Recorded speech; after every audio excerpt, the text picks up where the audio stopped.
afternoon and welcome to BizTech's Asian Midday Market Watch. It's the 16th of October. We're halfway through the month, and our guest today, as always on Mondays, is Vishnu Varathan, Head of Economics and Strategy at Mizuho Bank, coming out to us from Singapore. Now, Vishnu, it's always lovely to have you on the Monday. My privilege to start the Monday with you, Brian. So thanks for having me. Now, Vishnu, for a start, Middle East war jitters as investors are worried about expansion of the Middle East conflict. What's your take on this, and what should we be watching out for? No, I mean that's a really important point that you flagged, and that was evident on many fronts. So one dead giveaway was you had USD yields going lower because a lot of investors were buying US Treasuries as a haven, yet the dollar remained strong. So typically when yields fall, the dollar tends to fall. This time it did not. Gold has also been the best performer since Friday. Gold is up almost 3%, again reflecting that kind of heightened geopolitical risk, specifically related to conflict, which in these cases, your yen and your Swiss franc will take a back seat to gold and dollar typically. And last but not least, we also saw oil prices jumping. So to be very clear, the conflict between Israel and Hamas do not involve or compromise any production or shipping of oil. But I think investors are very nervously looking at the prospects of it spilling over more widely as a conflict, thereby perhaps by involving Iran in terms of production or new sanctions, or worse, any disruption to the Strait of Hormuz. These are the particular risks that investors are, I think, queuing in on. The spillover effect of that is markets now have to deal with higher oil prices whilst demand uncertainty weighs on them. So this is typically not good for exporters. So Asian currencies perhaps will be quite defensive.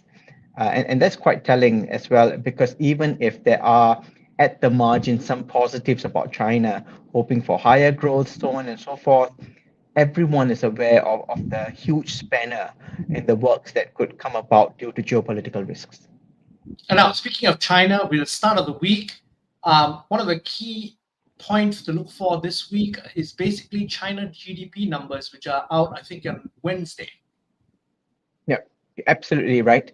And I think that's going to come, against the backdrop of China struggling to get out of deflation. So they barely got out of deflation, which of course last week raised concerns that China's demand recovery remains hobbled.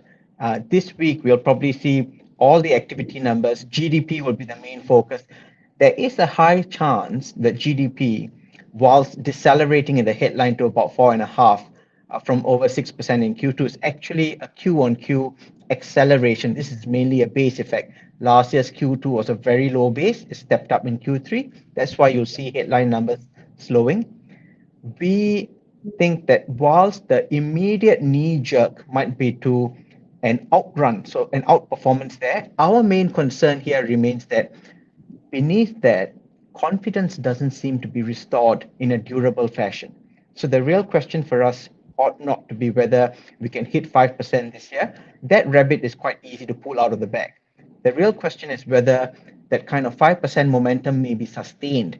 And the bar for that is a lot higher, which is why we think that against this backdrop of geopolitical risks, any gains that you might see in Asia, whether it's in the Aussie dollar due to commodities or in Asian currencies such as the Korean won, Malaysian ringgit, Sing dollar due to renminbi and China effects, those might be on a very short leash and could also be very, very volatile. They can just disappear very quickly, evaporate quickly, because the backdrop of risk and the foundation for China's growth rebound, both of these are far more tenuous.